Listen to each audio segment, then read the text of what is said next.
I'm Shahar Azani, and in the news, the fight against anti-Semitism and the IHRA definition. We've all witnessed recent anti-Semitic acts in the US and globally, and we ask ourselves the perpetual questions of how to best fight it. One important element in the fight is our ability of reaching an agreement of how to define it. On May 26, 2016, the 31 member states of the International Holocaust Remembrance Alliance, the IHRA, of which the US is a member, adopted what they termed as a non-legally binding working definition of anti-Semitism. The definition states, among other things, anti-Semitism is a certain perception of Jews which may be expressed as hatred toward Jews. Rhetorical and physical manifestation of anti-Semitism are directed toward Jewish or non-Jewish individuals and or their property, toward Jewish community institutions and religious facilities. The definition relates to contemporary examples of anti-Semitism in public life, the media, schools, workplace, and in the religious sphere. Among others, it includes using the symbols and images associated with classic anti-Semitism to characterize Israel or Israelis. A proposal submitted over the weekend would require the Israeli parliament, the Knesset, to adopt the International Holocaust Remembrance Alliance definition of anti-Semitism. I believe it's high time. The IHRA working definition has been adopted by 35 countries, at least a dozen American states, the European Union Parliament, and hundreds of organizations and universities worldwide. It was formally endorsed by the Israeli government in 2017, but it was never adopted by the Knesset. Globally, the battle to adopt the IHRA definition is still raging, but there are many who oppose it. To learn more about what's happening now on the sphere of anti-Semitism and the IHRA, it's a great pleasure to have with us again on JBS the legendary one and only Abe Foxman, an admired community leader, activist, and thinker. Abe is a Holocaust survivor who was active with the ADL for 50 years, 28 of which serving as its national director. He has been and still is for many years the clarion Jewish voice in US society and politics. Abe, thank you so much for joining me today. Good to be with you, Shahar. So much is happening. You know, every time we speak, something new is happening. So allow me to start. I'm just wondering to hear what you think about what happened recently on The View with Whoopi Goldberg and her statement, her suspension. What's your feeling on this issue? Well, it's a sad example of arrogance and ignorance. And I'm one of those who thinks there's a bias there. A lot of people have, embraced her apology and said, oh, she's a good person, she loves us. I'm not sure. I've had my experience with her 20 years ago. She submitted a recipe. There was a celebrity cookbook in Connecticut to raise money for a charity, and the celebrities submitted recipes. Her recipe was Jewish American princess fried chicken. And it had all the anti-Semitic stereotypes. Call your chauffeur, hire a cook, do your nails. And I remember, when I criticized her and said it's insensitive, she should know better. She called and cursed me out. And then her agent said, well, she's Jewish. She's got issues with us. I hope it's a learning experience. I'm not sure. All she wanted was to apologize and get it off her back because we're into cancel culture. And she was worried about cancel culture. I'm opposed to cancel culture. I hope it would be an educational experience. But I'm not sure Whoopi Goldberg is going to be the one that's going to go out there and educate about the Holocaust and the Shoah. So I think it reminds us how much ignorance there is, that even people in public life who should know, don't know, or if they know, they don't care enough. Right. And do you think under the circumstances, there are a lot of people who criticize her suspension? Do you think it was justified? Well, again, I'm not sure what the suspension did. Some of us said, tell her to go to Yad Vashem, or tell her to go to the Holocaust Museum, or tell her to engage in a course and maybe meet with Holocaust survivors, etc. Suspension didn't do much except possibly put her into the martyr category. So it's nishtahar nishtahin. So what? So did she take the 2 weeks to study Jewish history or anti-Semitism or the Shoah? No, she sat there and bullshit, okay? And a lot of people said, it wasn't fair, it was fair. I think ABC struggled, and I think they missed in terms of what they could have done. There's still time. There's always time. They can devote a week of The View to discuss the Holocaust. The Oprah show did it. She brought in Elie Wiesel when she realized how much ignorance there's out there. So there's still time to fix it. You know, Abe, you can't really underestimate the ignorance when somebody of prominence says on national TV that the Holocaust was not about race. I couldn't believe my ears when I heard it. And even forget about Whoopi for a minute. For such a statement to be heard on such a platform, it really is of the highest level of ignorance possible. And it's worse when she said, "Oh, big deal. It was white guys killing white guys. Who cares?" Right. That's so insensitive. And she knows what the Holocaust is, but she put it down to the basest terms. But look, the ignorance is out there. There was a video on Instagram this week showing interviews with young people. The ignorance is abysmal. But again, American schools don't teach current history. They don't teach World War II. I'm not sure they teach the Civil War anymore now because of all the issues and conflicts. But they don't teach geography. They don't teach history. So I am not shocked that youngsters today do not know what Shoah, what Auschwitz is, 6 million, etc. But she's from a different generation. She's from a generation where her family members probably fought in World War II and maybe even died. And so for her to be so ignorant or arrogant or cavalier is what's shocking. So, what would you say needs to be done to really overcome that ignorance in the public sphere? You're talking about schools and the importance of education. What about the public sphere, the public debate? What more could and should be done? What would you recommend our viewers to do in order to improve the situation in this regard? Well, part of it, look, I was fortunate enough to be on the committee that decided to open up a U.S. Holocaust museum in Washington. And it was a serious debate. Do we need it? What will it do, et cetera? And it was a recognition, it was a recognition by our government, because Carter put that commission together. Elie Wiesel, Zichrono Livracha, chaired that commission. And we spent days and days worrying, and I will never forget the conversation where somebody said, well, all right, we'll build this museum in Washington, and after the Jews come, it will be empty, and it will be an insult to all the victims. And we said, no, we have greater aspirations and hope for the American people. And that was so wrong. It was till recently the #2 visited site in Washington. It is now #3 after the Smithsonian, the African American Museum. Then millions of people come. So the answer is yes, there is a need. There is an opportunity to educate. There are the museums around, Holocaust museums around the country are, I wouldn't say flourishing because of COVID, but they are active. They teach children, they teach adults. There are today 7 states in the United States that mandate education on the Holocaust in middle school and high school. It would be nice if we had 25 states that would mandate. So one thing is to mandate that education, because the Holocaust, happened to us, but it shows what hate could do, what words of hate can lead to, and therefore, yeah, it was our tragedy, but it has a universal message that words can kill, words matter, and silence matters. So yeah, I think it's not only about us. It's about us, but it teaches about hatred everywhere. Yes, so I believe an effort should be made to mandate education in the states and of local boards of education. I belong on the New Jersey Holocaust Commission as well as the U.S. Holocaust, and I am so flabbergasted by the amount of work that is possible, the amount of schools and institutions who want to learn, who want to hear. And we have another issue, and that is survivors are there are fewer and fewer of us around. And so as long as we have them, we should utilize them to teach the lessons.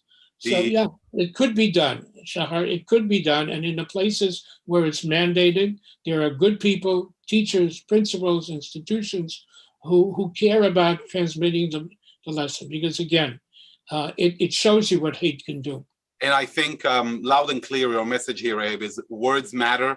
words can kill. And I think that perception of the Holocaust, not just as a Jewish issue, but as a universal issue of concern that needs to be a matter of concern for everyone who cares about the direction of our society, it's absolutely true. I want to dive into the IHRA for a minute. That definition has been floating in midair. People hear about this fleetingly, this discussion, that discussion. How do you feel about the IHRA definition? Does it satisfy you? And how does it contribute to the battle against anti-Semitism? Let me start with the Israel issue that you mentioned. Right. For many years when I was in the ADL, we fought the boycott. It wasn't BDS. It was an economic boycott that the Arab League established to strangle Israel. And we fought very, very hard to develop anti-boycott legislation in the United States. And we finally succeeded. So it was an American company who acquiesced to the Arab boycott would be in violation of American law. And ironically, we woke up one morning to realize, you know what? The state of Israel has no anti-boycott legislation. So when we were requiring and mandating American citizens not to, some Israeli companies were acquiescing because there was no law. It took a while. So it's ironic that so much discussion and debate is about anti-Semitism relating to Israel and anti-Zionism, etc. And Israel hasn't. So look, I think the very fact that the international community struggled with the issue of what is anti-Semitism is a positive. The fact it took 6 years, it took very serious people. It were scholars, academics, government people, politicians, government leaders who understood that we're wasting too much time and energy in trying to say it is or it isn't, and what is it and how is it. So the very fact that serious people said, let's eliminate this debate and discussion every time, can or no, yes or no. So yeah, from that perspective, it's very important. But we should also understand the definition won't solve anti-Semitism, the wording does, but it does help. And probably the reason you say it's under debate and discussion is only on the issue of Israel, because the definition itself had no problems. But in order to understand what it means, you have to give the mashal. What does it mean? The mashal, what is? And so they gave specific examples of what is anti-Semitism. And many of them related to Israel, challenging the legitimacy of Israel, comparing it to Nazism, etc. And that's what caused issues, because that put it on another level, on another platform. So people who don't like Israel, in the community, outside of Israel, that became an issue, and it's still an issue. And you will find that wherever today there's a debate about it, it's not on the issue of it, it's on the issue of Israel. And it's the anti-Israel elements who don't like the definition because it puts, questioning the legitimacy, comparing it to Nazism as anti-Semitism, which they don't like because that's what they're engaged in. But otherwise, it is growing in acceptance. Universities are accepting it more and more. Government throughout the world are accepting it. The United States government has accepted it basically by statements from the president and the Secretary of State that that's our policy. We haven't enacted it. There are some issues of First Amendment, which the ACLU and others would raise. But again, it's a guidance. It's not legislation. It's a sense of. So as long as it's not legislated, and therefore you can be prosecuted if you act against it, there should be no issue of First Amendment. Certainly not in this country or any other country. And the fact that it is not legally binding, is that a concern or is that actually an advantage in your eyes? I believe it's an advantage because, look, again, when I was with the ADL, we helped enact hate crimes legislation. And a lot of people said, based on the First Amendment and freedom of speech, you don't want to make hate a crime. And we understood that. And what hate crimes legislation did was it said, if there is a crime, let's say arson, if you burn down a building for money, the punishment is X. If you burn down the building for hate, it's already a crime, but the punishment is X plus Y. So we didn't create thoughts and words as a crime. And so here too, I understand if you legislated, then it would come into opposition of issues of freedom of speech, freedom of expression, which I think would make it more controversial and therefore will not be as universally accepted as it is being accepted today. The definition itself, or the campaign to adopt it, is very much seen like a Jewish campaign, campaign of Jewish organizations, pro-Israel organizations. Why haven't we been able to enlist the support of other organizations outside of the Jewish world who would be willing to stand by the Jewish organizations when it comes to the IHRA? Even though it's anti-Semitism, it does come to fight. The feeling is, I want to say, that there is more support, for instance, to what you see waves of anti-Asian hate than you see to anti-Semitism, to counter anti-Semitism. How do you see that in the general public opinion? We don't see, no. I think the advocacy comes from the Jewish community, and that's where it should come. It's on our backs, it's our lives, it's our safety, it's our security. And I believe, again, if you look at Asian, the campaign of advocacy against Asian American hate comes from the Asians, and same thing with the LGBT. They're in the forefront of fighting the prejudice directed at us. I don't have an issue. You measure its quote unquote success by where it's voted on. It's voted on by institutions that aren't Jewish. We're not talking about the World Jewish Congress and the ZOA or even Israel accepting it. We're talking about universities, which are not Jewish institutions, governments, we're talking about corporate entities, we're talking about professional associations, which are not Jewish. So in fact, the support comes from non-Jews, even though the Jewish community is the one that advocated. The definition, again, was designed and written and conceived not by Jews, quad Jews. There were Jews in the various committees and councils, but it was done by professionals, by politicians, academics, and government leaders who, again, were not Jewish. But without the stimulus, without the advocacy of the Jewish community, it wouldn't have happened. Right. Understood. I want to take advantage. We started to talk about The View and Whoopi Goldberg, and February is Black History Month. I want to ask you about your perception of, Jewish-Black relations in this country. And I want to specifically ask you about, the too many videos we see come out of Brooklyn and sometimes elsewhere, where you see young Black people who attack Hasidic Jews or others in the dead of night, or in clear anti-Semitic attacks. We've seen various incidents of such. Not all of them comes from the Black community, but many of them do. How do you feel about this, and how do you see this? Also, we need to identify part of them recently have come from the Black Hebrew Israelites, which is a cult. It's a sect which has all kinds of issues. These are Blacks, African Americans, or others who believe that they are the chosen people. And there were issues in Israel, still issues in Israel. I think that's the one from the Jersey market, right? The attack on Jersey. Right.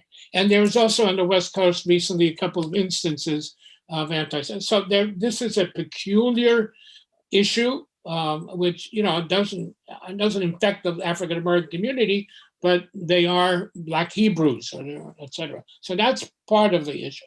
There's a broader issue out there. And when I was in the ADL, we used to poll the American public on attitudes. And we found, sadly, that the attitudes in the African American community and the Latino community, their attitudes on anti-Semitism were high, almost twice as high as the average American community. African Americans, it was about 30 to 40% were infected with the stereotypes. Part of it is lack of education. Part of it is that the conspiracy theories are out there. Part of it is lack of leadership, because who stands up? If the voice is Louis Farrakhan, and Louis Farrakhan is a hero, Louis Farrakhan is a leader, Louis Farrakhan is a voice. I once said, you give me a tape of Louis Farrakhan's rallies, and without listening to the words, I will tell you when he's talking about anti-Semitism by just listening to the decibel of applause. That's how sad it is. So since Martin Luther King was the last African-American leader who spoke out clearly against anti-Semitism. There is no leadership. So there's nobody really to stand up and say, it doesn't serve us, doesn't serve our interests, doesn't serve our relationship. By the way, 40% of the Latino community is infected with anti-Semitism. That's the bad news. The good news is American-born Latinos, it's half. But there too, it's the church teachings. Yes, the church has forgiven the Jews, but it hasn't filtered into Mexico or Honduras or Guatemala, where the immigrants come from. Again, the economic deprivation, they're susceptible to conspiracy theories. So yeah, it's out there. The relationships are becoming tough because of economics, because of geography. The Hasidim moved into Jersey City, so it became an economic conflict. The issues in Crown Heights were also economic, housing, jobs, etc. So it is an issue that needs to be dealt with. It's partially because of ignorance, partially because of the economic condition. But to me, the most serious issue is there is no leadership. There is no leadership that stands up against it. And I struggled. I remember I went to the Chicago Defender, which is a African-American newspaper in Chicago, when the Farrakhan issue was. And I said, you know what? If you could convince me that being anti-Semitic in the African-American community to Jews will give you a job, housing, a future, I will say, okay, for the next 5 years, you can be anti-Semitic. But it doesn't. It doesn't produce anything. In fact, it turns off Jews for being, more supportive. There is an issue. The answer to it is education and leadership. And it's not a priority, I understand. But I think both communities need to understand that, in the future, we need each other. We needed each other in the past, and we certainly need each other in the future. As it's been said many a time in the past, this kind of hate is poison, and a body that decays doesn't care if it's the hand or the leg, it threatens the entirety of the body. But, you're mentioning Farrakhan, and I'm thinking about the recent tantrum about Joe Rogan. And I ask myself, how come there hasn't been a public outcry, serious public outcry, not just from us, about Farrakhan's words and deeds and his lectures and him preaching hatred to such a degree? How could that be, Abe, from your vantage point and experience, the best experience that exists out there as a Jewish leader? How can you explain this to someone like me who's truly baffled in the face of it? Well, first of all, because he is a leader. So they need a leader. He's a leader. He speaks to their pride. He speaks to their hope. He speaks to, so, that's more important to them than what he says about Jews. So that's it. But, ask the question about Mel Gibson. Why have so many others been canceled? And I'm not for cancel culture. I spent my life trying to change people's minds and hearts. I don't think canceling does anything except maybe make him more of a bigot, more of an anti-Semite, more of a hater. But you can ask the same question. So why is Mel Gibson still out there where others have been canceled? The truth is, there is a double standard. There is a double standard. Listen, look at Israel in terms of double standard. Right. I recently said that Israel has become the Jew of the nations. What used to be, Jews can't do, now in the international community, it's what Israel can't do. Israel can't defend itself, can't name its capital, can't engage in things that it's natural for everybody else. So there is a double standard, absolutely. And so we ask the questions, but again, I don't think the answer should be cancel. I don't want this one canceled, I don't want the other. I want them to be educated, because I don't think canceling gets us anywhere. So just even though, I could continue with this for hours, I just want to conclude with your main message here, which I think is the word we've kept on hearing from you, is education, educate, change hearts and minds. So how do you see the way forward? What can we do individually and as a society to make things better? So there's a bigger problem. And the bigger problem is that we have lost truth. We have lost truth in our society. And when you fight bigotry, and especially when you fight anti-Semitism is the big lie. How do you fight a big lie? You fight it with truth. Our society is so polarized, and the last several years have broken all kinds of taboos in the public arena. We don't know the difference between lies and truth. People lie. We used to know leaders would tell the truth. They don't tell truth. So we don't know where the truth is. You can't listen. Journalism used to be an antidote. We used to use journalism to educate, to answer the big lie of anti-Semitism. Today, journalism doesn't have the same respect, the same clout. So yeah, I think we need to bring back civility, respect for one another, respect for the truth. And that will help us to combat, to educate, to lessen.